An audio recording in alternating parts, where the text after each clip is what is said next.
Hello and welcome to another episode of the Self-Made Podcast. On this week's episode, I talked to Alex Searle.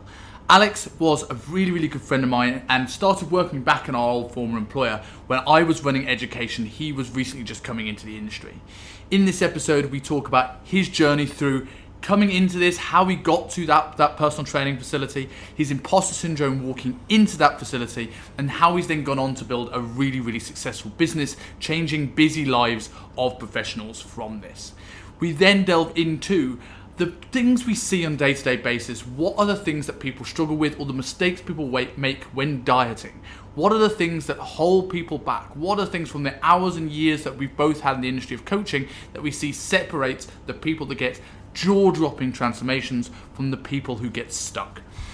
A spoiler for this episode is that we get through easily an hour of content before we ever talk about nutrition or training. The things that hold most of you guys back will be things down to do with your mindset, your ownership, and your action-taking abilities. We talk about many ways of overcoming these things, how to communicate best with coaches, how to get the best out of a coaching relationship, and how to kind of kickstart you on your fitness goals. This is a must listen if you're looking to try and get in shape, or you're a coach trying to understand why some client results are a little bit more tricky than others. I hope you enjoy, and I'll leave you with myself and Alex Searle.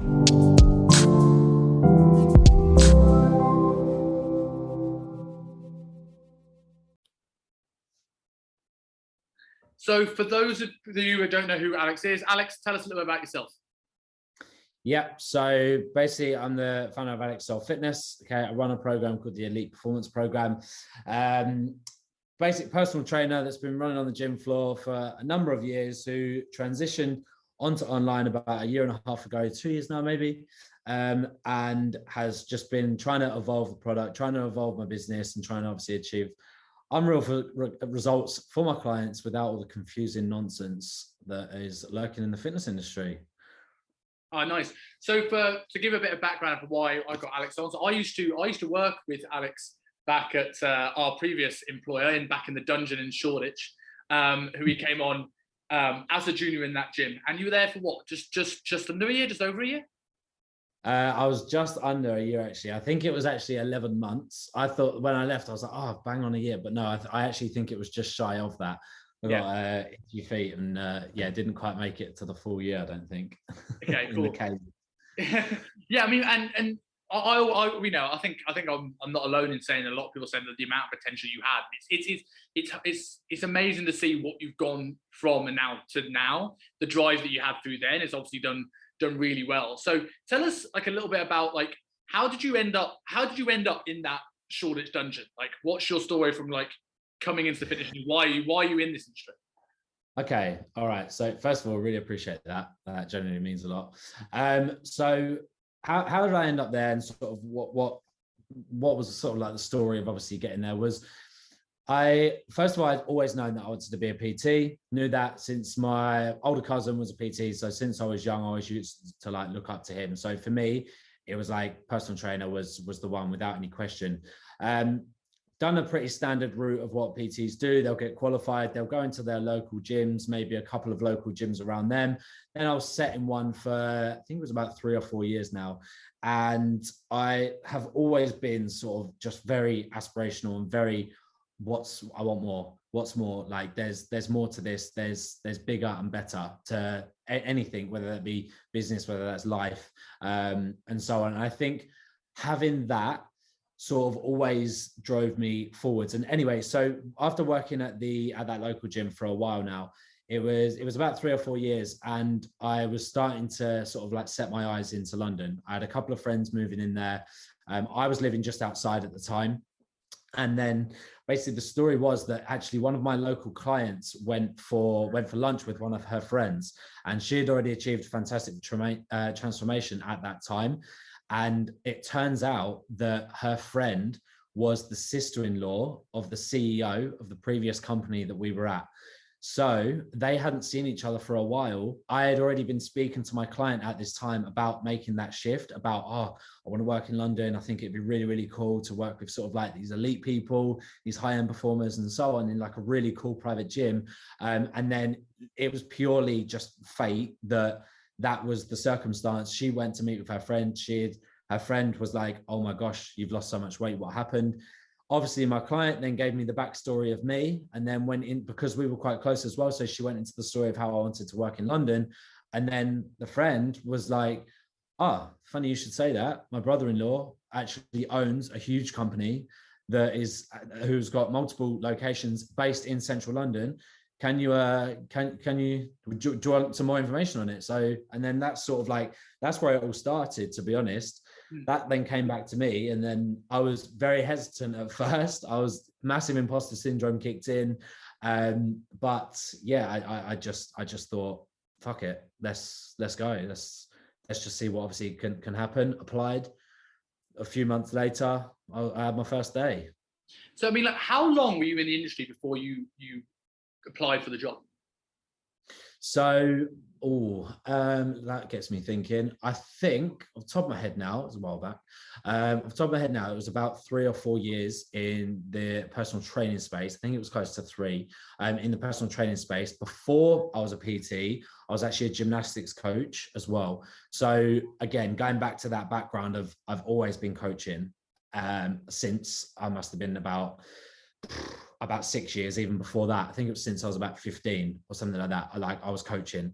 So that was where it all sort of like started, for sure, was gymnastics coaching. Come through, done the qualifications, personal training in my local for 3 to 4 years, and then that was when we made the shift into the city. Yeah, because I always feel like, I love that phrase of like, luck is just hard work meets opportunity. So like, yes, in a way, it almost fell into your lap with everything that came off, but you had to be in the right place to apply for that, to the right place to get that job, and the right place to move on. And it's amazing when you look back at things that often, sometimes things don't work out. We've had these conversations, especially about me recently, but it's things that I'm not a big fan of things happen for a reason, but I do think people seem to come into your life, or opportunities come into your life at the 100%. Right time when you need them. 100%. And I think it's so important as well. Like, I'm very much a yes man when, okay, actually, I'm going to retract that. I'm a yes man when it becomes to opportunity that is in line with your goals. I'm also a no man if it's something that is outside of your goals and it's not aligned to what you actually want to do. But the main point of what I wanted to make on that is go forwards. If it's something that is quite daunting and quite scary, but it would actually be fucking awesome. I don't even know whether I can swear on this, by the way. No way. Is that right? Excellent. So as I say, if you know that it's going to be fucking unreal, but it's scaring the crap out of you, that is probably the best thing for you to go running headfirst into. So I'm all for, yes, luck is sort of like made, because I was already getting those thoughts. I want to be in London. I was doing the research. I was looking at the places. So I would have put my foot forwards. And actually, if that circumstance hadn't have happened, I probably would have done that anyway. So that sort of like, you have got to have that on yourself. But yeah, it did just, I think, right time, it sort of just happened. And then obviously when that opportunity arose, I could have turned it down. I was doing well where I was, but as I say, I knew that would have been a fantastic opportunity. So I had to get out of my comfort zone to go for that. Yeah, I love that. It's another phrase. I somehow remember all these phrases today for some reason, but it was Richard Branson. I think it was my old boss, me being starting off in a Virgin Active. There was like, if you get a really good opportunity, say yes and work out how to do it later. And I think that's followed me a lot in a lot of my career. Like when I first took the job at obviously say it at UP, I lived 2.5 hours away, more than that. Yeah, 2.5 hours away from the gym. I couldn't afford a place in London, so I literally did a commute back and forth, 2.5 hours each way, 6 days a week. Get back at like midnight, get up at 4, repeat, rinse and repeat, and that was horrendous. Like, never again. But I wouldn't be here in Hong Kong if it wasn't for that. I wouldn't have the business I had. I wouldn't have the contacts I have, the friends I have, the network I have, if I didn't take that leap. and just work 100%. out how to do it on the way, like fail forwards. Yeah, I couldn't agree with that more. I think nothing's made easily. All the overnight successes and whatnot, all the businesses, all the big transformations that you see within people, that all the people see is the change, and they see the people on the pedestal. They do not see the climb up to that, whether that be clients achieving a fantastic transformation that have been working at it for 2 years, or whether that be obviously with the likes of ourselves, going through the early starts, the late finishes, the commutes, the stress, and all sorts that comes with that. Don't forget there's highs with that as well. We had some obviously fantastic memories along the way, which is important, but for sure, like you don't get to somewhere that is quite admirable easily. Yeah, I think there's like sort of shifting us on to sort of the topic we had at hand, and I think that there's a big part of that will relate to this. But I also think I want to come back to one point you said earlier about, you know, when you almost had that hesitation whether you should send that application in because of imposter syndrome. How was like going from a commercial gym into what was a very, very serious results-driven personal training gym? How was that first day or first week? How did you actually feel when you got there? Fucking terrifying. That's like, yeah, like as I said, overwhelm was like nervous, sweating, walking in, was thinking, oh my gosh. I remember on some of our trainings, mostly led by yourself, fantastically led by yourself, but coming in and thinking that you are the smallest of fish that you could possibly think of in an ocean, is exactly how I felt in that. For a while as well. It wasn't even just for the first week. Like, it was exciting as well. Don't get me wrong. Like, it was a new beginning, and it was just, I'd almost tick that box that if you say that you're going to do something, or you say, oh, for example, obviously for me, obviously going specific was, I want to work in a high-end personal training facility in the center of London. And then I was walking in the front door of it. Like, that was very, very exciting. So like, just that you'd actually followed through with that wish, with that goal. But the actual, as I say, the sort of like intricacy of it was terrifying. I was working with a lot of very knowledgeable people that had been in the time, like yourself, been in the game for a while. And I knew that there was work to be done, but slowly through obviously mentorship and so on, you do build confidence in that. And it's like anything that you do for the first time. Pilots don't just sit in the chair of a plane without any form of training or anything, because they're going to look at all the cogs and be like, what the fuck? Clients don't just start up on a program and just boom, they're in. They have to learn the process. They've got to get familiar with exercise. They've got to get familiar with now managing their nutrition and so on. People don't just start a business and then boom, they're up. They have to study it. They have to study marketing, sales, business intricacy, all the admin work and everything. And as I say, that translates over into everything, feeling overwhelmed and out of place and like you're the small fish in a big pond. But that's a really good place to be sitting, I think. I agree. I've learned to like sort of embrace that feeling. Like there are times where when I ever feel like a big fish in any aspect, that's times where I get and I know this is the same for you. This is times where I get really uneasy. Like, yeah. I feel like I'm not pushing forward. I feel like I'm stagnating. I feel like I need to be out of my comfort zone to just push me to actually act when I may not have acted if I were just rested on my laurels. Yeah. 100%, and it holds you to a higher standard, because when you are the big fish in a small pond, your standard is the high standard to everybody else in the gym. So there's nobody else that's next to you that's a hell of a lot smarter than you, that's a hell of a lot fitter than you, stronger than you, or just doing more of whatever aspect than you. You've not got that to sort of like look up to and be like, because people are very, very competitive. From what I can see, always, whether they're introvert, extrovert, and so on, there's always a little element of competitiveness. So if you're around somebody that is of a higher level in whatever aspect that be, then you are going to want to aspire, and that is going to hold you to a higher standard, because whatever you're doing in your daily routine and so on is no longer the top pillar. So there's room for improvement, and you can see that. Whereas, as you say, when you are the big fish in a small pond, you can't see that, so you don't know that it's necessarily there. Yeah, and so like bringing back to what you were saying before about that feeling of imposter syndrome, and learning to embrace it being a very, very key aspect in terms of, in a way, of what got you through it. But you also mentioned the term overwhelm. And I think overwhelm is something that's very commonplace with when it's a big career change, whether it's starting a business or in terms of what we're discussing more today about starting to get in shape. So understanding that overwhelm is going to be a part of this and getting out your comfort zone. How did you overcome that in terms of moving into the serious personal training gym? And then how do you help clients to start to face that when they come and see you? I think it's really important to recognize that you're feeling overwhelmed because you're at the start of a journey. And I think when you have that awareness, it becomes way more accepting to feel overwhelmed. It's like you're about to embark on this big thing. So don't be looking at the end result. Don't be looking at the people that are ahead of you. Don't be looking at the big task.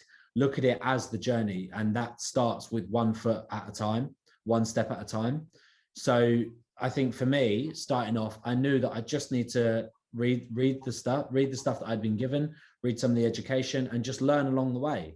Like, know that you're not going to know everything straight away. Not that you ever know everything, but just accept that you are at that beginning stage, I think is a big help. Because when you're feeling overwhelmed, that can sometimes be because you're thinking, why am I not at this level? Everybody around me is at this level. Why am I not there yet? And when you can accept that you're not there yet because you're just not there yet on your journey, fantastic. Then let's start putting the 1 foot in front of the other. Let's start making smaller goals, smaller focus points. So obviously for me, if we're obviously going to bring it onto me, and obviously my entry into that business was just learn one piece a week. And then over time, over 4 weeks, 6 weeks, 8 weeks, and so on, I'm then going to get really good. And I'm going to broaden my knowledge, and I'm going to feel less overwhelmed, because overwhelm generally comes from sort of like a lack of understanding and a lack of knowledge of what to do, and a lack of clarity of what to do. So then if you take single steps towards knowing what to do, then that then soon goes. I love that. And I think, going into lack of clarity being a really, really big one. I know the times in my life that, I'm at some point soon, I'm going to go and get checked out to see I've got ADHD. That's something that I've done a lot of research on, and I've realized it's every time I look at a video talking about it, I'm like, okay, that's me. And as you can imagine with that, I've got periods where I have hyper focus. I can sit at a laptop until 2, 3 in the morning and be like super focused, doing tons of work. And then I'll have the most basic beginner training program and I'll procrastinate for like 20 years on it. I'm like, that's almost frustrating because I almost know the potential I have and I know how far below, behind it. And like, I think the times where I procrastinate the most is often the times where I've lacked clarity. I've lacked knowing exactly what that first step is. And it's not, I know where I want it to be. I just don't know what's next. And I think when it comes to clients getting in shape as well, it's like, as you said, they see the pedestal and they just don't know what's here. Yeah. They and we can obviously relate this to ourselves and clients as well, but you overlook the process. You're looking at the result. You're looking, obviously, if we're talking about us, obviously, like the business result, where do we want to be? What is the target? And for clients, obviously, we're looking at the physique. Where do we want? Is it the abs? Is it the chair? And so on. And if we've got 40 kilos to lose or whatever, and you're looking at yourself, obviously, on that pedestal, but you've put a cover over the roadmap to get there. And that's when you can feel overwhelmed. Whereas you need to focus on the action point, find out what the action points is and what the plan is to actually get there. Obviously, it's important to understand what the end result is so that you know what you're shooting for, but now you need to actually understand the roadmap to get there. And that is where your focus needs to be, not when am I going to be at this end result? And that goes for clients, that goes for us in business. I think that goes for everything. You've got to focus on the process and not the result. Yeah. I mean, I that's, it's often when people talk to me, because anyone who's watched this and has looked at my Instagram, who knows me personally, knows that when I get dialed into a diet, when I get dialed into a shoot, I get very, very lean. I'm one of the probably one of the leanest people never to have any interest in stepping on stage. Like striator glutes and never going on stage. It's a bit of a waste, really. But I just don't feel that being in a tight, covered in Ron Seal in a pair of tiny pants is my way I want to spend a Sunday. But no. I mean, like, tiny pants maybe, just not the Ron Seal. Better. Yeah. And people have asked me, like, well, how do I stick to it? And it's like, I find the first week and the last week are dieting hardest. The first week, I'm changing habits. And the last week, because it changes, I'm thinking, I can have a donut on Sunday. And it starts becoming real. But in that middle point, it's just like, it's in the back of my mind, but I don't even think about that. I was like, what am I doing today? What are these steps that almost seem too easy, but I need to do them, and I need to do them consistently. Yeah. And that's the thing, like, you know what you need to do. You know what you need to do on those days. You know that you need to track your macros. You know what your macros are. You know what your training is that you follow in. And then that what you've just said there doesn't stress you out, because do that day in, day out, and slowly you're going to get to the result that you're targeting. So obviously, when we're talking, whether it obviously be business, a client result, and so on, having that clarity completely wipes the overwhelm, because you know what to do day in, day out. There's no guessing. The overwhelm, I think, comes from just trying to guess the process, and to say not having an understanding of how to get to where you are wanting to get to. So, like, interesting question here. Do you think that people coming into this process, and I'll explain what I think about this, do you think they oversimplify what the process needs to be, or overcomplicate what the process needs to be? Because I sometimes feel that I can make an argument for both. Like, when you come into a gym, I found people to get really stressed out when they can't squat immediately, or they can't hip hinge immediately, and they get almost disheartened and disappointed when they can't do it. And the way I always look at it is like, you wouldn't expect to learn Spanish in a day. You have you've had an audio book, and then eventually you sort of learn how to do it until you're fluent. You wouldn't just throw someone in Spain and they just get it straight away. Yet people expect when they come into the gym that it's such a basic thing to do, or dieting is just a basic thing to do. Why can't I do it? Do you feel you see that more, or do you feel that people tend to overcomplicate what's necessary? I think I see both, to be honest. I do think I see both, because I think obviously when people come obviously into the journey and they don't understand obviously how to train effectively and so on, then yes, there is absolutely that analogy which has stuck with me since you said it when you were mentoring me and so on. Okay, I think that is a fantastic way of looking at it, because that is such a good perspective, because people understand that straight away. And it's obvious. If you were to try and learn Spanish for the first day, of course you're not going to be able to do it. But as you say, why then do you then get frustrated if you go into a gym and you can't squat straight away? It's exactly the same concept. So I think people get frustrated at that for sure, and that obviously needs to be simplified. But I also think people try and overcomplicate it because they don't realize actually how simple it can be. And when you're trying to guess, it's almost a case of, oh no, it can't be that easy.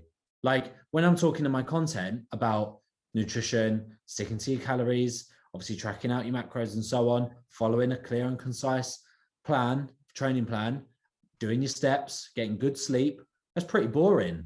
But if you do that, that is what's going to get you to a result. It's not all this complicated stuff that you need to be adding in, because when there's complexity, it just puts like blurred lines. It gives you lack of focus on what to actually do when you've got 10 things to focus on. Whereas when you've simplified the process down to the complete fundamentals, and you're focusing, as I say, on the simple things, and you've only got 3 or 4 lines to follow, fantastic. You can do those at a much higher level, which again, even if you're doing it not so much of a higher level, it's going to steer you towards your goal. And you're going to have just more clarity and structure in what to do and how to actually get there. But as I say, relating it to obviously clients, I do think through lack of understanding, which is totally fine. It's not their job to be a personal trainer. So don't expect to fully understand the process. That's our job. But if we're trying to go at it alone, then don't try and complicate the process purely through lack of understanding of what to do. It doesn't need to be that difficult. Yeah, I think that there's 2 really, really interesting points you brought up there, and like not understanding the process, not expecting to. But I think it's I put up a post about this today. It's like I never get the coaching methodology where coaches are hesitant to give their knowledge away to a client with the assumption that you want the client to need them so they never leave. Like I've always said, my goal with anyone is to get them that they don't need me, but they want to stay because they want to learn and grow, and they've become like enjoying the craft. And I think talking about that sense of like overwhelm and people not understanding the process, I think linking that back to you and seeing your story we're talking about from the other side of this, being the experienced guy that was already in the gym when you arrived there. One thing I very much noticed about you is you didn't hide from it, you didn't run away from it, you didn't worry about feeling stupid, and in turn, sort of just stay confused and stay, lacking clarity. You always ask questions. You always, put yourself out there to find that path. Like if you had a bridge with slats down the middle of missing, you wanted to fill those gaps. So in your business, when you've got clients that are, because you work entirely online now. So, and I've seen this online too, you get people that are brilliant at that and always ask questions and want to understand more. And you'll get the people that if they do get overwhelmed, they sort of disappear off into the shadows. And when you're one-to-one, that's quite easy to, let's have a conversation, let's sort this out, let's make sure you're clear. How do you translate that into an online format where you make sure your guys understand everything that they need to do? 100%. And that's a really important point that you've made there as well, because it does happen. It does happen often. Like, it is very much a personal characteristic to have the ability to ask questions, to reach out when you know that you actually need it. I think sometimes I can do that, sometimes not. Like, as I say, you know me as being sort of like the student. I like to always sit in that seat, no matter how much I learn and how much I know. I always want to sit in the student seat because, and I think asking questions constantly, as you know, I was always asking questions because, and this is something that you said as well, there is no stupid question, because if you want to ask a question, that's because you don't understand it. So it isn't a stupid question, because if you're just going to sit through it and you're just out of fear of sounding silly, you're not going to understand it. So then that there is a stupid move if you're not going to do that, because you obviously won't get to that end result. Now, for clients that feel that way, I think spotting it online is actually quite easy, because it's, as you say, they do go into the shadows a little bit. Communication was a lot higher beforehand. Adherence on the program was a lot higher. Things start getting a little bit dropped. Lack of participation in group calls, things like that. It does flag up quite quickly. So that would be, from a coach's perspective, a trigger for me to reach out privately. And I talk to all of my guys, obviously privately as well, but actually call them out on that and say, I can see that adherence is dropping a little bit. Is everything okay? And then that is when we have a mutual conversation, of which they say, actually, I've been feeling a little bit overwhelmed, or I've actually not really been understanding this part, of which I say, perfect. I'm glad that we've now got to that. So now let's address it, of which always they feel fantastic afterwards, because they now understand the problem that they've been trying to hide behind, or not necessarily hide behind, just been nervous to actually reach out to ask for. Okay. Because obviously us as coaches, we know that if all clients was to ask questions whenever they needed to, client sort of like results and everything like that would be at 100%. But sometimes they will shy away because through lack of confidence in just asking when they actually need help and reaching out when they need help. So I take that upon myself to do that when I spot sort of like those red flags. And that would come from lack of communication from beforehand, lack of participation in sort of like group circumstance, like in the group chats, in the group calls that we have, and so on, or certain metrics aren't being filled out because they are withdrawing themselves from the process.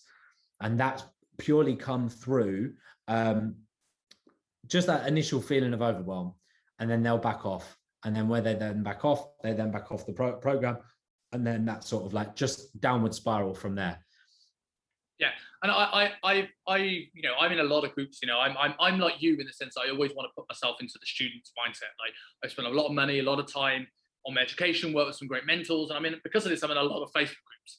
And like I still get this day that the next level up in terms of whether it's a coaching group or a business group that I come into, in that sort of feeling of overwhelm and that feeling of almost imposter syndrome being in the group, you almost that like, do I ask a question? Do I act? Is this going to be stupid? And we get it too. But I realize when you spend time looking at these groups and you've got people that have been in the industry twice as long as me asking questions that I would think, oh, that's commonplace. It's like, yeah, it's actually like if something is concerning you, there's probably somebody else, at least one other person thinking it. So it's always worth asking. Definitely. And I think it just comes down to, as I said before, look, if I don't understand something and it's stopping me from getting me to where I want to be, I'm going to ask the question. I'm going to find out the answer, because the faster you do that, the faster you get the answer. As soon as you get the answer, then you can implement that into your schedule, into your plan. And then as soon as you've implemented it and you take action on it, you're going to get to your result sooner. So all you're doing is delaying the result and delaying that end product when you are not asking the questions when you have them. You're just holding yourself back. And there is no shame in asking questions. As you say, people above you, people above me, we're always asking questions. And then we'll see that and be like, oh yeah, I've thought of that. That was actually really useful for me. They asked it. And these are the people that you're looking up to. So it just fast tracks where you want to get to when you're asking from the people that have walked that path already. They've got the answers for you. So don't try and sit in your lane and think, and sort of sit in the shadows more, should I say, and just try and figure it out yourself when you don't know the answer, because all you're doing is actually, as I say, waiting, and it's just, yeah. I sometimes think as well, these stupid questions are actually the best questions, because you mentioned this earlier on that, it's like sticking to your nutrition, getting some sleep in, making sure you're training, and you say it yourself, it's quite boring. So people tend to want to skip this step in route of the sexy stuff. What's the supplement I have? What's the training methodology I can have? What about low carb? What about fasting? What about keto? I'm like, have you tried being in a caloric deficit? And like some of those, like we all fight for diets, like which one's better than this one? But no one ever talks about what's the same in all of these things. And I think like often, because people skip the basics so often, those simple questions that you think are stupid are the ones that are needed to be answered the most. Do you find that in your? Yeah, 100%. I do. And it always helps the other guys as well. When somebody finally does reach out, there's always 3 or 4 that are like, oh, yeah, that's okay, perfect. And that means that they were all thinking it. Okay, so obviously as a coach, it's my duty to try and flag up these questions and try and think of these questions. But it's also my duty to make it very, very neutral with the coach and client relationship, in the sense of, let them understand that there is no stupid question, and that they feel a complete safe place to ask whatever question they have whenever they want, because it's always going to help the others, and it's also going to answer their question as it is, which is obviously going to push them towards their result faster. And I think they don't ask sometimes out of intimidation. So if you're then going to make a conscious effort on, like, for example, one of my webinars, we spent a good 15 minutes of me purely going through, being like, right, what are your struggles? Tell me right now. And I want something from all of you. Like, I didn't actually give them the option to not give me one, because everybody, and then that is where the questions then obviously formulate, because obviously it's on a certain subject. So then if I can identify what that subject is, whether that be nutrition, training, sleep that they've been struggling with, there will be a question that goes alongside that, of which that was my then follow-up. And I'm asking for the questions from them. So then, as I say, give them the green light to just ask. Yeah, I think if you look at, like, it's all about sort of breaking it down, some of these, what we call stupid questions, to, well, what is the minimum effective dose? What is the least I have to do to get the result? And if I can master these, I can layer it up if I need to, but I can always fall back onto these basics. And I like to throw parallels back to your career. I remember the, talking about often 15-minute tangents. I remember you know where I'm going with this, don't you? I remember that meeting where I went on about a 20-minute rant on about getting a hobby, and how that meeting resonated with you. And I think that was a similar thing of, trying to do everything, trying to be like, master everything. It was like, okay, what is the basics you need to do? And I remember saying, I can't remember the quote. I even quoted myself back in the day with it.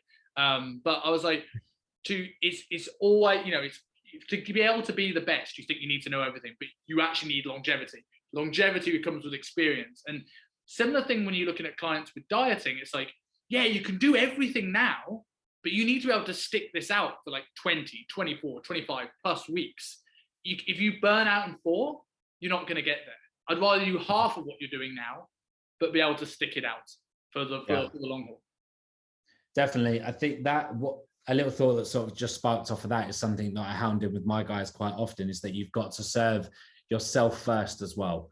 Like it's all well and good doing all of these tasks, hitting that nail on the head constantly, showing up, being consistent on the tasks that you've got to do, but you've also got to put yourself into a position to be able to stay that consistent. So if that means that you've got 5 tasks that you're completing throughout the day or whatever, but you're neglecting your sleep. You are neglecting time to be putting into your planning and to go through your schedule to factor in when you're going to train, when you're going to do your meal prep, when you're going to go and do your steps. If you don't do those things, you're not going to put yourself into a position to then tick those boxes, if that makes sense. And a big one for that comes down to sort of like sleep with my guys as well. And sometimes, like, I work with a lot of busy individuals, they'll be getting very, very late nights, they'll be stressed out and so on. And then they will expect themselves to be feeling great in the day and feeling energized. And they'll get annoyed when they're hungry because they're like, oh, come on, like, I'm doing really well at this, I'm trying my hardest, blah, blah, blah, blah, blah. But they're not associating that with serving themselves first, going to do something that they enjoy on the weekend for energy management, making sure that they're looking after their sleep so that the next day, like energy wise and hormonally and so on, your body is prepped. You feel good to then complete the more physical tasks, like nailing your training, like nailing your nutrition, going out for your steps. If you're not going to put yourself into the position to be successful, to tick the boxes, you're going to find ticking the boxes a huge task constantly and very much like an uphill battle. Yeah, I think that's especially with sleep, that's such a key one. I can't remember who said this to me, but it was a lot of people think of staying up late to get work done as getting extra time in the day, when actually you're just borrowing time from the next day. And I would further that and say, I reckon you're borrowing time from a couple of days. So to give a personal story with this here, so on the current business mentorship that I'm on, and one that Alex has gone through as well, is there's a Wednesday night call, which is 6 p.m. UK time, I think it is, but that's 1 a.m. here in Hong Kong, right? So I don't do many of these live, but I said to myself, I'm going to do one of these a quarter. And I had an early client cancellation on the Thursday. I'm like, right, this week is going to be the one where I stay up, and I'll do the first 45 minutes, and then I'll drop off and go to sleep. And I got into it, and I was up at 3 o'clock in the morning, but then I'm wired with ideas, and I fall asleep at 4. I'm up at 8. And like, there was that day, that time was borrowed. And it was worth it in this instance, but people do this on a regular basis with stuff just to get ahead. Yeah. Right? Rather than like going, I often say to people, put the work non-negotiable in, not the extra credit stuff, not the stuff for your raise or your promotion or your bonus. What is the stuff that you need to do to make the contractual obligations that you have? Put that in first, and then put all the other stuff in your life, your social life, your date night, your training, your food prep. And then when you've got that, then you know, how much time can I then add to extra credit work, rather than doing all the extra credit work at the expense of the whole of your life. Because for me, yesterday and a lot of today was a write-off. I didn't train on Thursday. I planned to. And I was like, if that was me one night, imagine if that was me 3-4 nights a week. Yeah, definitely. And I think it will make you sort of, and this goes for obviously yourself, it goes for me. I know I've certainly had that as well. And I know it goes for clients as well. It'll make you procrastinate on what you know you need to do when you're feeling that way. And then you'll get annoyed at yourself for thinking, why am I not doing the things that I know I need to do? But it's actually because you're not serving yourself first and you're not looking after your energy. Because if you do that, and as I said, you put yourself into a position to do the things that you know you need to do. So you don't actually have a right to get annoyed that you're feeling hungry, or you don't have a right to get annoyed because you missed your training session if you are not putting yourself first.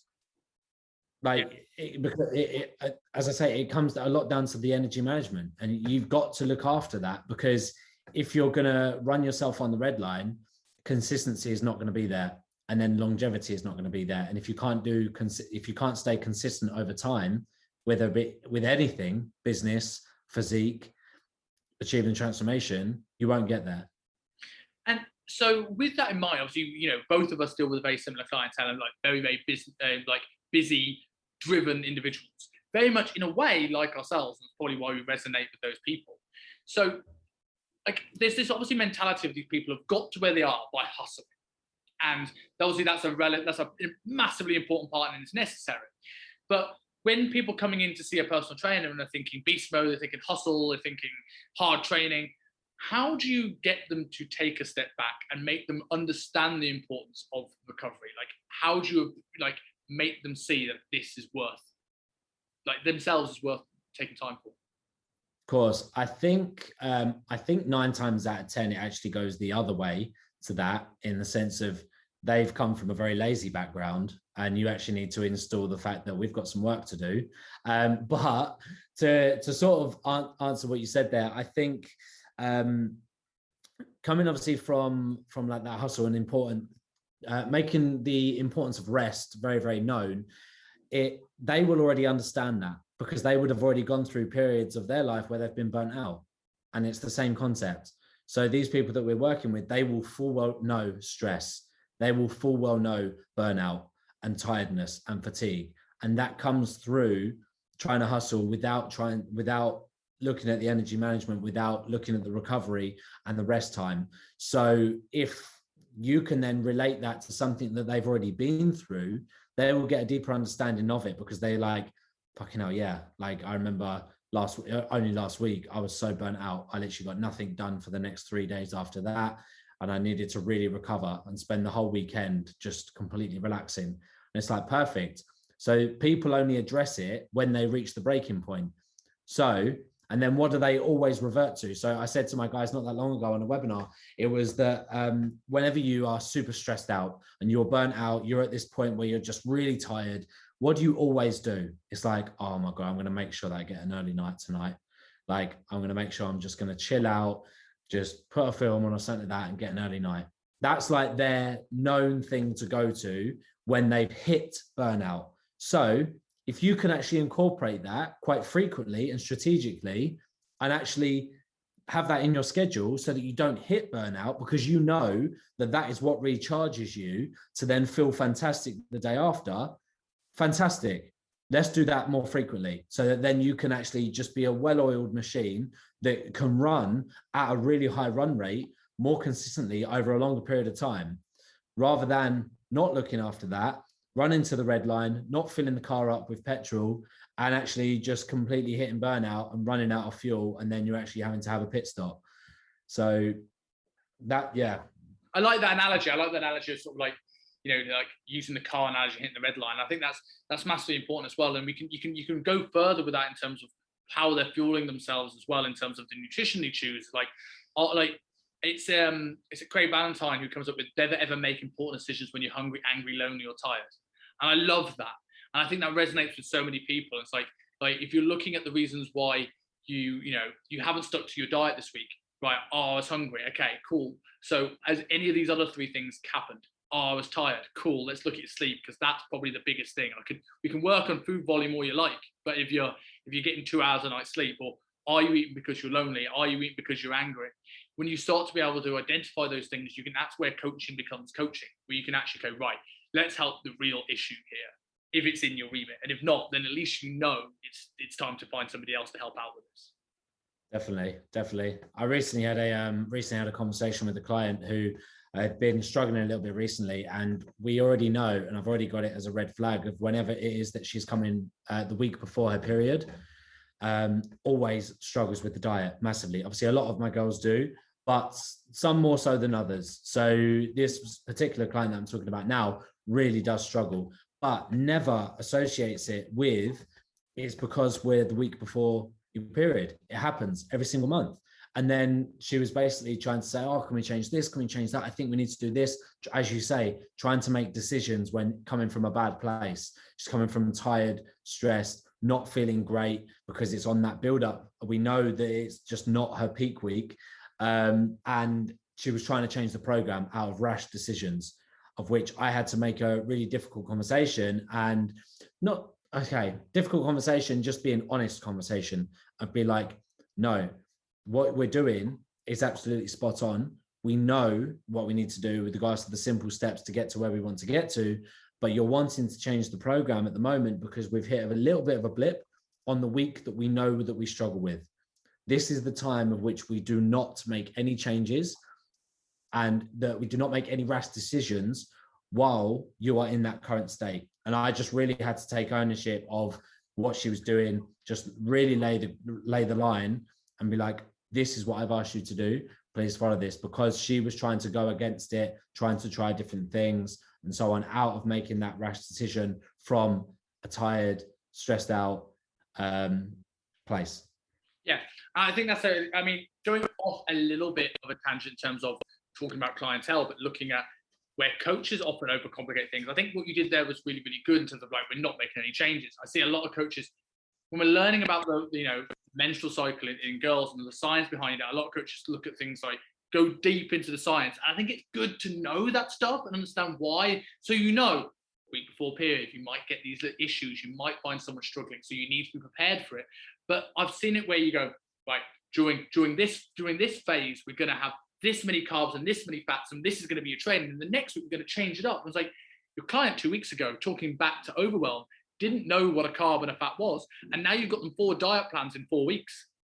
And I'm like, that level of complication is like, it's good to be aware of it and see trends, because as you said, some girls may really struggle in this week. Some girls may gain weight the week before. Some girls may gain weight the week off. Some girls may have no issues whatsoever.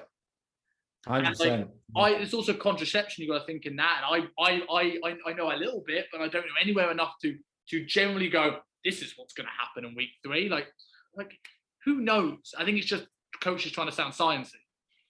Yeah, I think obviously you've got a lot, and I would only look up to female coaches for that, because they're going to have a far deeper understanding, because they have it. So they walk that path, and that is what I would always turn to in that respect. I think just a little side thought of what just sparked off the back of that was, clients also want to try and make changes out of impatience. And they will be rinse and repeat in the basics. They'll be making good progress, and it's steady progress. It's consistent, steady progress. But again, they'll be looking at that end result and thinking, why am I not there yet? I need to make a change. And that is a mistake that I see a lot of people making. I've made it myself in physique and in business, of just being impatient on the process. Don't change the wheel if it's not broken. It is purely a patience game. You just need to keep showing up, doing those things. And I think when people start getting impatient, they start getting frustrated. And then going back to the point that you said a second ago, don't make any changes or decisions when you're in that state, when you're feeling frustrated or bored, or just like you're getting itchy feet on a process. I don't think that's a smart choice to then make any changes on the back of that, unless it's obviously warranted. If something has actually gone wrong, if that wheel is broken, then change it. But if it's not, and you're just gradually making good progress, that needs to be repeated and not changed, no matter whether you're bored, whether you're frustrated or so on, because then as you then get that next little win, that boredom, and that win will come from consistency and time, that boredom will go, because then you'll sort of realign and be like, actually, I am getting better at this. Actually, I am progressing. Actually, my business is growing. Actually, my abs are coming through. But they won't get that if they make a change through, as I said, just getting bored on repeating the fundamentals. And even if they get lucky and the change works that time, that you don't want to reinforce that pattern, because it might not happen the next time or the time after that. And if every time you panic, you make a change, it's going to bite you in the ass eventually. And I think that's where the importance of coaching comes in, right? And I always like, when I have a real serious diet, not like dieting for a holiday, but like when I'm doing a shoot or something that really means something to me, like, and I'm not saying a holiday should, like, if you're listening to the holiday means something to me. Yeah, I know, right? I know, and I've done it. I'm really lean for a holiday, but like whenever I had that, it's like the days where I go, oh, I feel flat, and this is often guys thinking, oh, I'm losing muscle. Like, no, you're feeling flat. It's an inevitable. If you want to get really lean, you have to be flat at one point or another. And if every time I felt flat or I had a fat day, I rammed in the carbs, I would never get there. Sometimes it's good to have that impartial person looking over your shoulder and going, like, either no, stop it, stick to the plan, or yes, you are needing it, you're a bit depleted, here, have your refeed. Because it's not just throwing stuff at the wall on a whim. Yeah, 100%. And it's, as you say, having that person in your corner that has walked the path, that understands the process, the things that come up, the roadblocks along the way, and how to obviously navigate around them. People have different roadblocks, as you say. When guys obviously diet down, they go through that flat stage where they've lost some weight, but they're not lean yet, and they're like, I don't really look that good. You have to go through that to then come out the other side to be obviously the leanest and most muscular you've ever looked.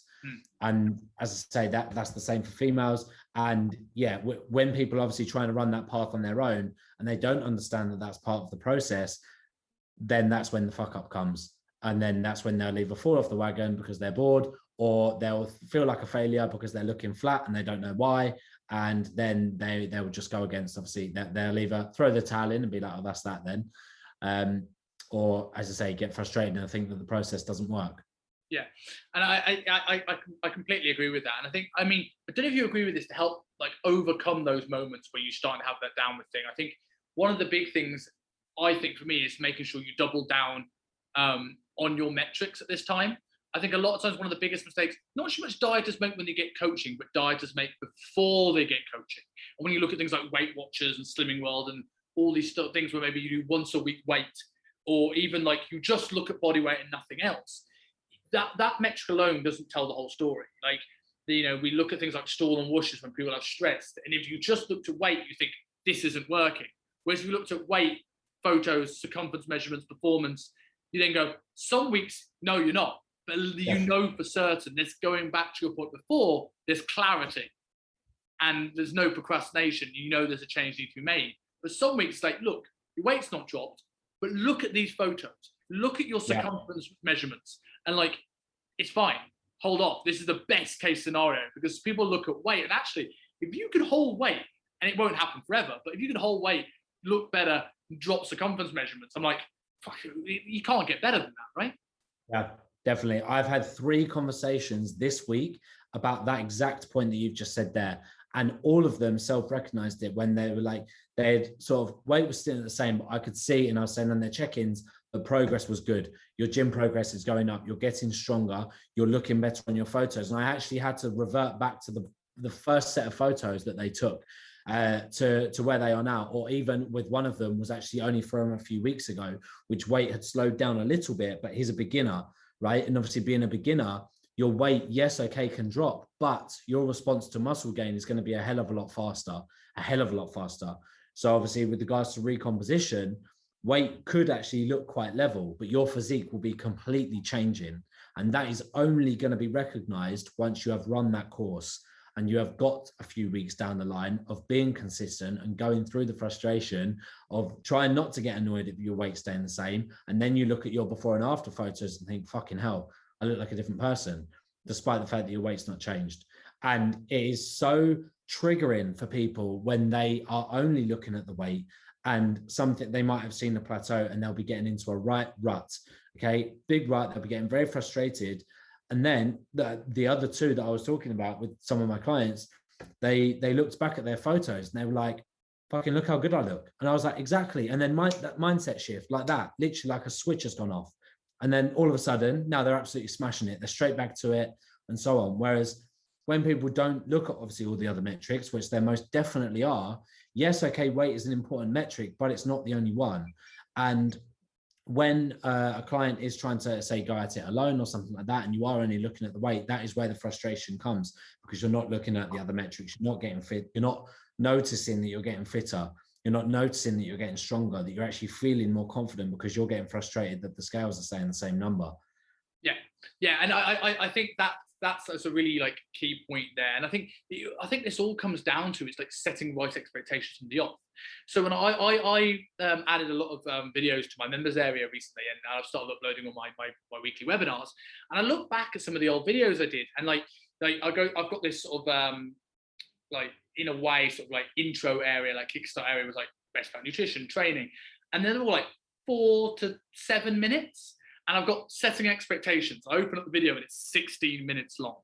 And I'm like, should I chop it down? And I'm like, no, because 90% of the problems I see in coaching come down to poor expectation management. Definitely. It's what we spoke about. It's the overwhelm and people not asking questions. It's people expecting that first couple of weeks, they have that big drop, and then they expect like, oh, how many times have you heard this? Oh, my weight's not dropping. And you look at it and go, you dropped 1.5% of your body weight this week. You're got this image that you need to lose 2-3 kilos a week. And like, I always come back with, well, if you did that every single week, you would dissolve. Yeah. There wouldn't be any of you left. And I think it's like understanding that, like, when people, you often, like, you're like me, right? Aiming up between 0.5% and 1% of your body weight per week. And how often when you tell somebody, oh, your aim this week is to lose 800 grams, and they go, is that it? And then you go, 800 grams over 20 weeks is about 15 kilos down. Yeah. You know? Yeah. Yeah. I think, on the setting expectations, as you say, on the point that we've just said there, for example, using the example that we said about, if you've said at the start of that coaching journey, you're going to go through a phase where you're feeling flat. Straight away, when they reach that phase, they're like, okay, cool, I'm at the flat stage. And you've actually mapped that out along like a visual graph as well of where they're at. They'll be like, okay, cool, this is the flat stage, and they'll carry on. As you say, if you're highlighting all of the things that are potential roadblocks that they could come up against, if they understand them, and as obviously a coach, you can highlight them, and also obviously how to get around it, and also how they're going to feel at that stage, because we've walked the path ourselves, we've coached multiple people through it, we fully understand it. So for the new people coming in, they should have such a clear and concise plan on the whole journey. That's also what to do. It's going back to the very first point that we made about having clarity. It's not only clarity on what to do, it's clarity on what to expect, on what's coming up, some of the downfalls that could happen, some of the roadblocks that could come up. It's expected. So then when they get to that, they feel like they're still on that journey and they've not fallen off. They're still on the road. They're at that point of the road, which is that, okay, cool, time to work around it, which what we've got content for, which is what you've got me for, and so on. And then let's crack on, because this is what's on the other side of that. I like that. Like I put a post up recently about looking at the phases on my client journey, like climbing a mountain, and like it's similar things. Like there will be bits where it'll bump up, there will be bits that will come down, but it's still on that path to coming up to the top. And then when you reach that top, people get really, really comfortable there. And reverse starting, something we can talk about in another episode.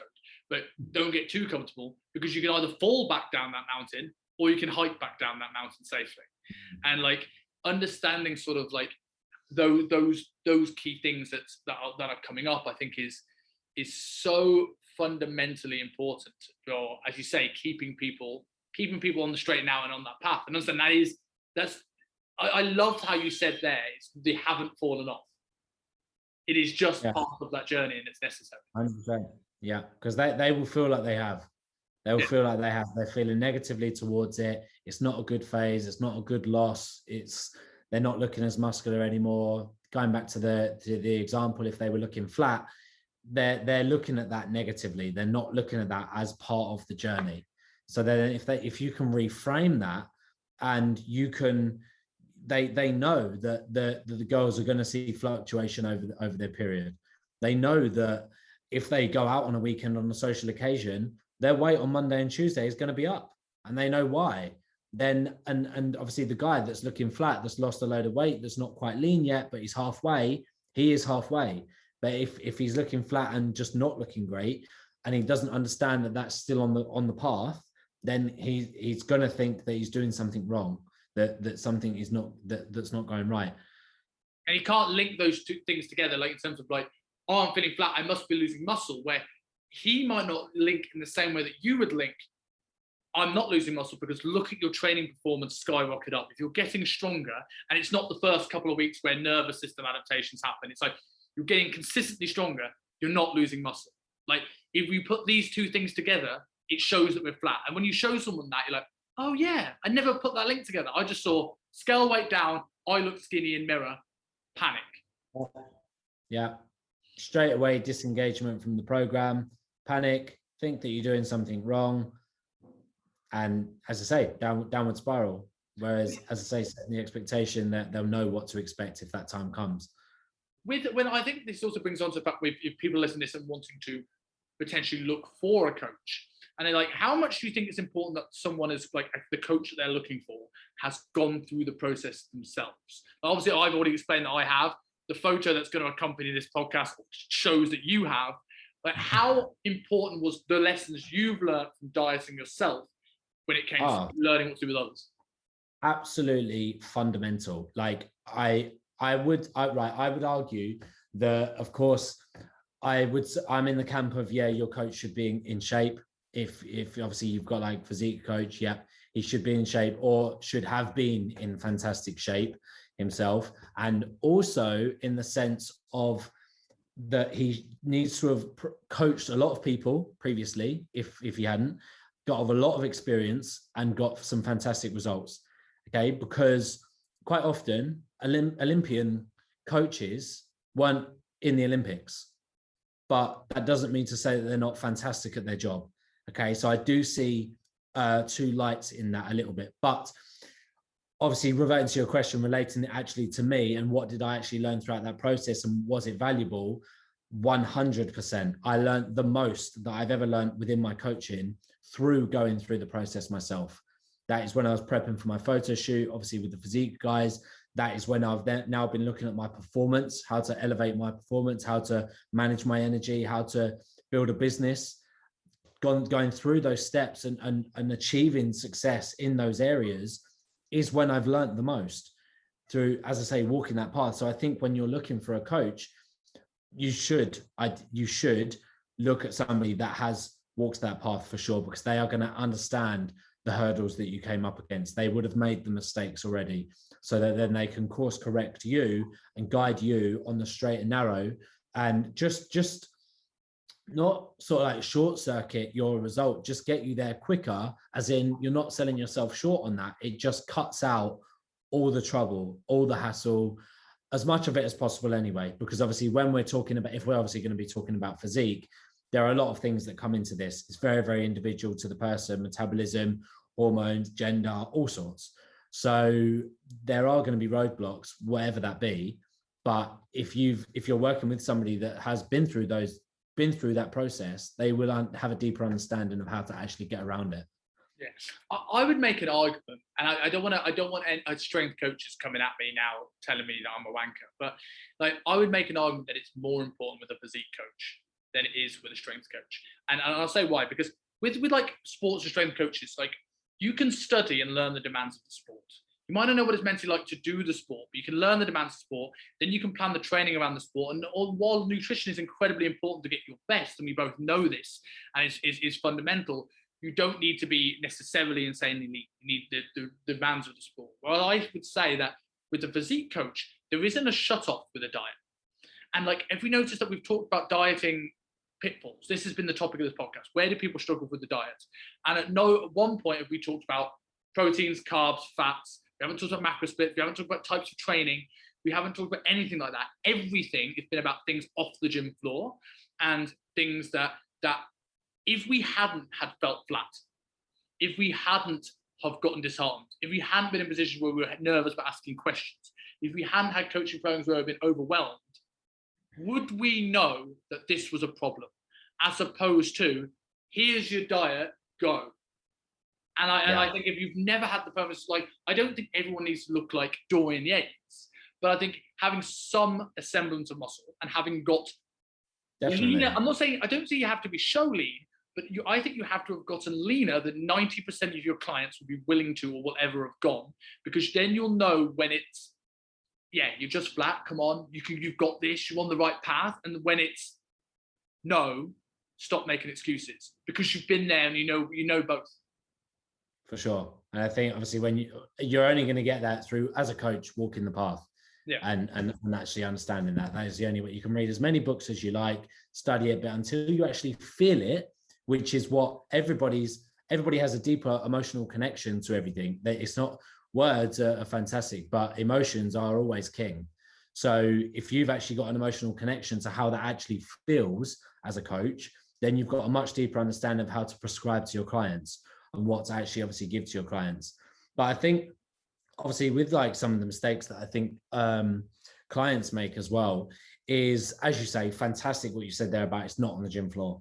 It's not sort of like about the little things. It's a lot of it is actually about mindset and about lifestyle, not sort of like the little tactics. Yes, it's important, but that's not normally where people mess up. Just like a couple of things that sort of I thought of on the back of that was that sometimes clients don't take ownership of the journey as well. And I think they to sort of like resolve the issue that they might have come up against. So they'll say, "Oh, I've not had enough time to do this, or I've not been able to do this for whatever reason, X, Y, Z," which is all just excuses at the end of the day. Because if your clients are not taking ownership and they're always looking for an excuse, an external excuse, they're not going to get to that result. And that is what I see happening a lot with people. They will be blaming something else rather than if they actually accept the ownership that they actually need to do the work and that they actually need to do their meal prep or just find clarity on their nutrition. If you don't know what you're doing with nutrition, go and understand it then. Go and seek a nutrition plan that is for you.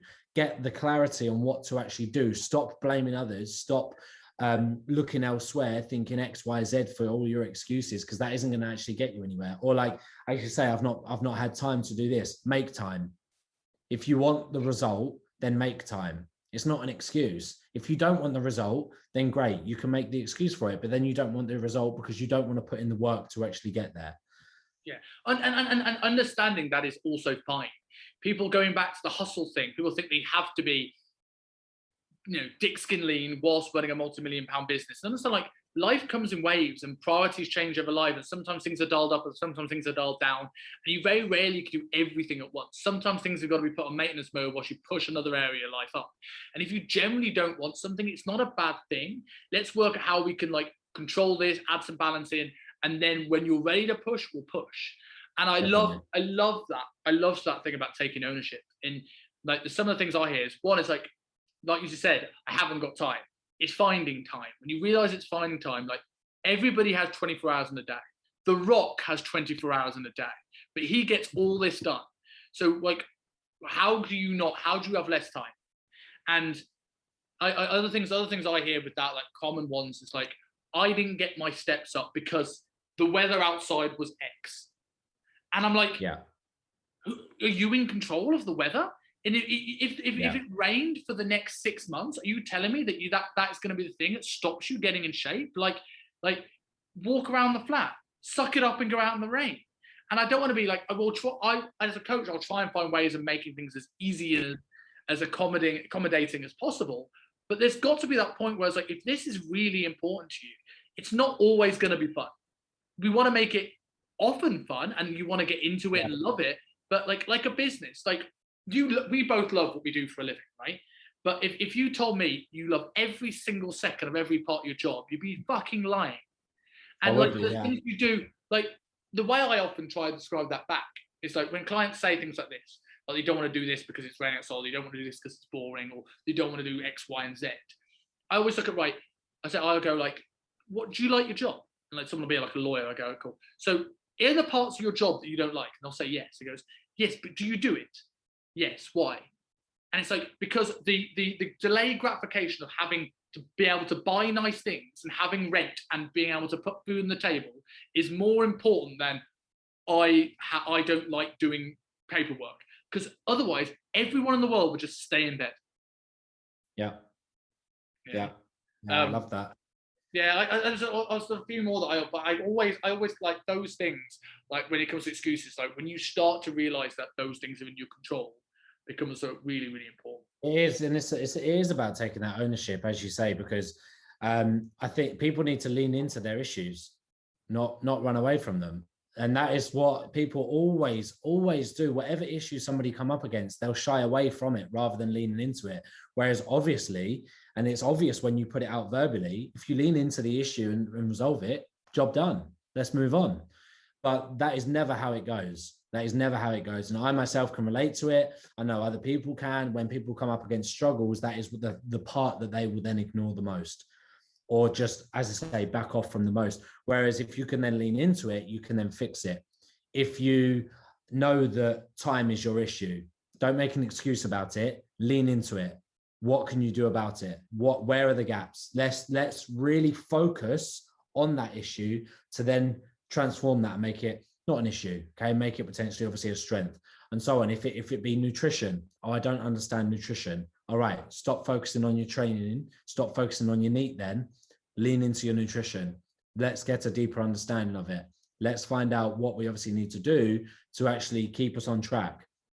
because then that is going to fix the problem. And that is, I see so many people doing that, is that they'll shy away from an issue of which will then delay the process, and it's not going to get them to where they want to be, rather than actually leaning into it. And I think it's important to recognize that as a coach as well, to address that and call people out on it. If you know that that is their struggle point, because that is what they're not adherent to the most, that is where the focus needs to be. And that's going to be with resistance as well, because they're going to feel uncomfortable with that. And the client will feel uncomfortable with that. And this is why they sort of lean away from it, because they're not confident in it. They don't understand it as much. And that's why people that love their training generally have a much better understanding of training. People lads that love chest and tries, because they understand it more. That's what they watch YouTube videos on constantly. But they hate training legs, but then they say that their legs is a weak point. But then they don't do any research into training legs because they don't like it, because it's uncomfortable. Yeah. I'll ask you one more, I think, about taking ownership, and I want to see what your thoughts are on this before I say mine, because I want to know whether I'm just a bit of a wanker to my clients. But what's your thoughts when you got a client and on the first week or so they ask for recipes? What's your initial gut feeling when someone says that? I would initially say to them that people have had too much option beforehand, and that is what has led to overwhelm and lack of clarity on what to actually eat. So obviously that's when I prescribe a meal plan initially, just to give them some framework and some clarity on what to actually eat throughout the day. That will be agreed on foods that they like, but we need to create some form of stability in your nutrition so that we can create consistency, which is then going to obviously lead to some daily wins, which will then build up obviously to an end result. But as I say, with that, the clients, another one that sort of, I don't want to come off of what you've said there, but sort of translates into it, is when they ask me for when is their cheat meal, and they've only just started. Yeah. And I'm like, huh? Say it's the same thing. Like if people are asking for all these different recipes, I think obviously that's because they want to get an understanding of what to eat that's healthy, can be low calorie, and just get some understanding. But when people have had so much option beforehand, that is what has got them to the state that they're in, because they do not know what to do. They do not know where to turn. They don't know what to follow, and so on. So you need to create less options that are still in line with what you like, what you enjoy, and things like that. So then you can actually create yourself a path to follow. Yeah, I think that you hit the nail on the head. I'm really glad we sort of agree on that one, because it's, if any potential clients or current clients are watching this, it's not just me that feels this way. But I think the recipe thing for me, I think when you look at that in terms of, I agree with you in terms of having too much option, but often it's like people going into the diet with that non-taking ownership mindset. That's the first thing, because I think if you looked at their diet before, it's probably some sort of same ham sandwich, couple of take options, and it'd be like some cereal for breakfast, right? There's not more or less variety. It's just different foods, and you sort of want a little bit want the cake and eat it too. That's one reason I don't like it. One is because I think about people when they ask for recipes, I'm like, people often don't food prep, and if you're a stay-at-home mum, and I say a stay-at-home mum to one child who's old past the terrible twos, then be my guest, have all the recipes in the world.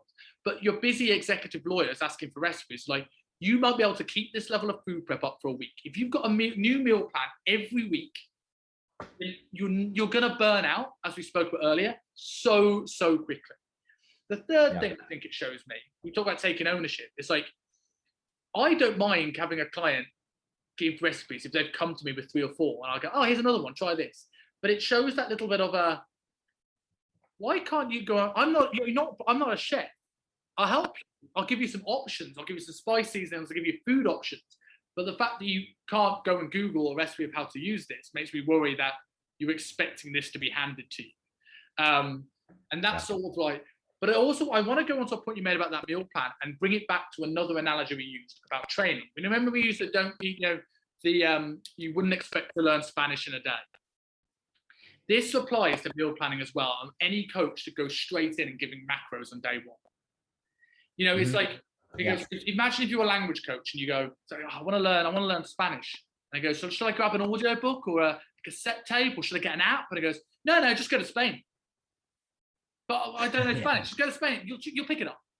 And like, this is the macros approach. Like, all the food in the world, just like work it out. And we're now in this thing where coaches, and this is how I brought this up, I think, on every fucking podcast. It's obviously my thing of 2020. But it's that thing is like, make it simple, take away the decisions as much as possible from your life. Yeah. 100%. I've recently been setting up sort of like a few people, 9 times out of 10, right? When somebody first comes to me, they don't need to actually track straight away.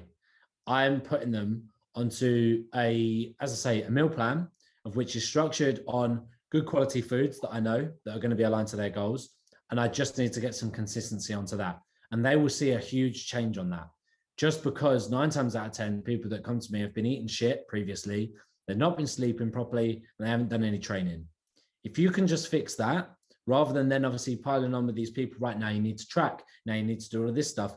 It's fantastic, don't get me wrong, because they move on to tracking, right? But sometimes, as I said, sometimes this is case dependent. Sometimes I do just put people onto completely simple meal plan because, as you say, less is more. Less is always more, because it comes back to the main point that what we keep bringing up, which is the clarity on what to do. I think as well, we're going into that as well. If you've got that framework, and let's say then you progress someone onto tracking, and then you progress them into being more intuitive with their foods, and they add more recipes then and add more variety, and they do all this stuff. Then if life gets busy again, rather than starting them off with macros and tons of recipe books, and then life throws a curveball, something happens at work, and all of a sudden you can't do it anymore, you fall off and just go, it's too much, and burn out. Whereas if you have that framework and that meal plan, it becomes your way of eating, and then you add a bit of variety and you move away from it, you can always fall back onto that as a default. I think it's about having those first action steps as well. Like, I've been in multiple mentorships now where I've always got into them, and there is so much content. So whether this be obviously physique and I'm working with a coach, or whether this be a business mentorship and so on, there will be so much content around every aspect that you can think of on that journey. That is very overwhelming. So look at that, and then to think, right, what do I now need to do? It's like going to Spain to just go there to learn the language, rather than actually taking step by step. The bit that I find the most value in is that initial setup call, because that is when I get my 3 to 4 action steps of what they want me to do straight away. Perfect. That's all I need. Let's just rinse that. So when people obviously come to you and you're like, when can I have my cheat meal? Where's like the recipe books? And they've got all of this content and all of this stuff that they can choose from. They're not going to take action on that, because it's like, right, what way do I turn? What do I have? Whereas when you keep it clear and concise and you go on to, as I say, like meal plan initially, nice, obviously structured training plan, you've sorted out your schedule throughout the week so that you know what you're doing. That leads to action, because you know what to do. So like, sort of just like to slightly like tail this off into, some of like, we've got the mindset sorted, we've got someone's expectation placed, we've got people now taking ownership. From like, I always say that if there's something that I have been tempted to do, then I bet my clients have been tempted to do it. So now moving on to like the small, silly sort of mistakes that sort of like clients tend to make. If there was a top 3, either a top 3 you see commonly, or these can include stories that you've learned that you found in clients, what would those things be? Like the small, silly mistakes that end up like clients unaware, adding up to big things. I think the first one is lack of planning.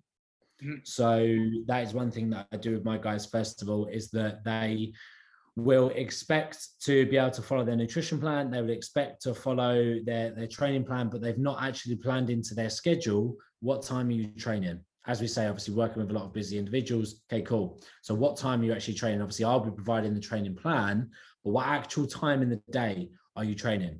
Okay, cool. Now we've got obviously the meal plan as well. So we know that we need to do a meal prep. When are you doing that? Because then when it doesn't get done, then obviously the nutrition plan doesn't get followed. And then that again, obviously leads to bigger problems. So that I would say would be number 1, I think. I would say mistakes. Overlooking. I'm trying. Oh, you put me on the spot here now. So I go for one, and then you can come back. We'll alternate. Yeah, absolutely.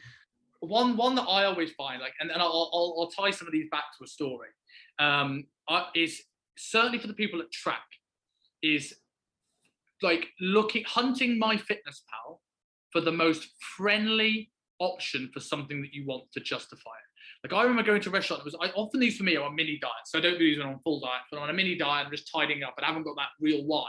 I remember I wanted spare ribs in a restaurant, and I went through MyFitnessPal. I went, which spare ribs is it? Oh, it's not the 3,000 calorie portion. It's definitely that 600 calorie portion. I'm like, bollocks, was it? I just wanted to justify and fit it into my macros. And like I always say, if in doubt, it's more than you think. Yeah, 100%. I always say that. I always say pitch for the higher one, just to be safe, because it's going to be a decent sized meal anyway. So it's not like you're going to be going hungry. So always just pitch for the higher one for sure. I think another issue, just sort of tying it into MyFitnessPal, where people don't fully commit to tracking. Sometimes I see they'll track things here and there, and they won't track everything. And there's no point in doing that. That's a job half done.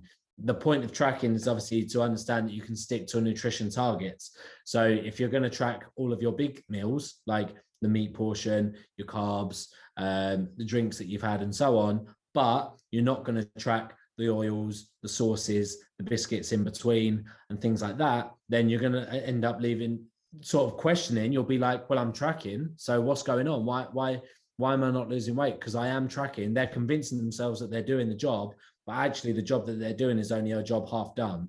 Yeah, I think that's such a common one and such an important one of like people use tracking almost like the highlight reel. It's like their Instagram page. It's like, I'll put all the big stuff in, and then you notice that Friday it stops at lunchtime, and then there's no tracking until Monday, and then the weight's gone up, and they go, well, I'm tracking. I'm like, yeah, but look at this gap. And like the people like not putting in, as you say, it could be overlooking things like oils and drinks and things that are genuine mistakes, but albeit, like things that we need to nip in the butt straight away. But some of the things is like, and that sort of brings me on to my next one, is going, that's only small, it's not worth tracking. And I'll bring it back to a story I do. When I was dieting, the last photo shoot I had these low calorie dairy blue cheese triangles. They're like 20 calories per one. I used to have like 3 of them. And it wasn't much, like 60 calories. It just enough to keep me to the next meal. And I didn't track them.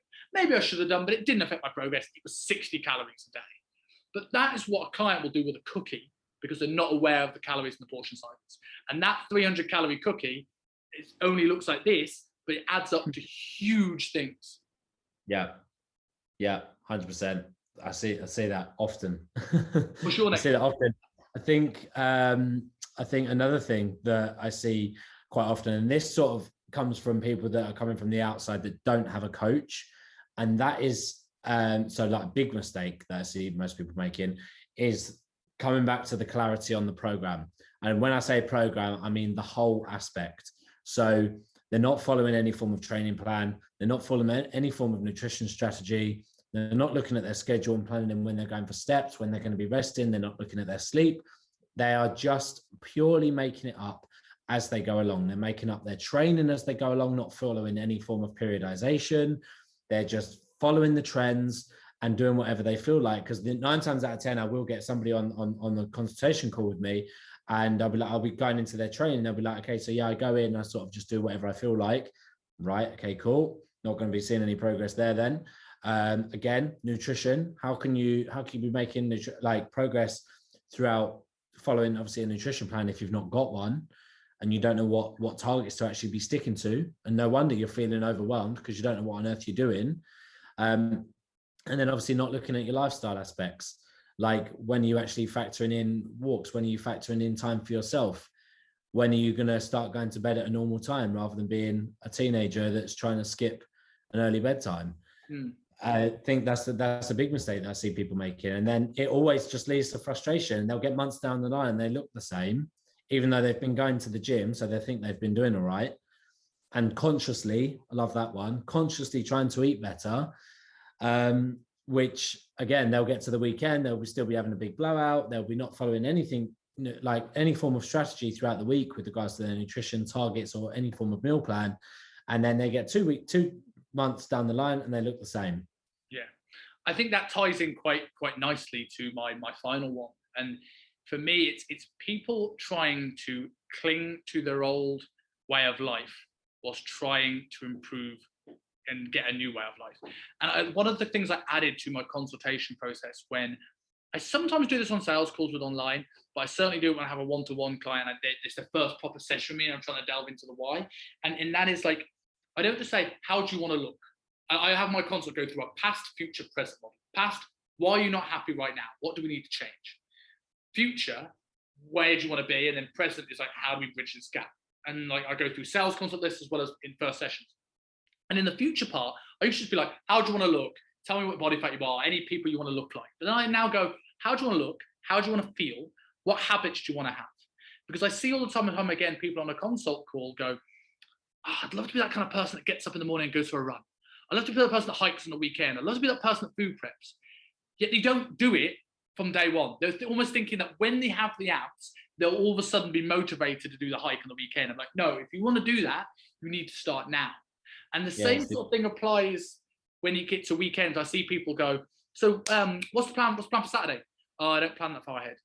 But you're going to have to, because the person who's 100 kilos has 100 kilo habits. The person that's 85 kilos has 85 kilo habits. So if you want to be 85 kilos, start living like that person. And that person will plan to a degree, if not like, especially if you're going all in and trying to get there, really plan. But like to a degree, they'll at least have an idea of what's happening on Saturday. If you're leaving it to chance, it's going to go out the window.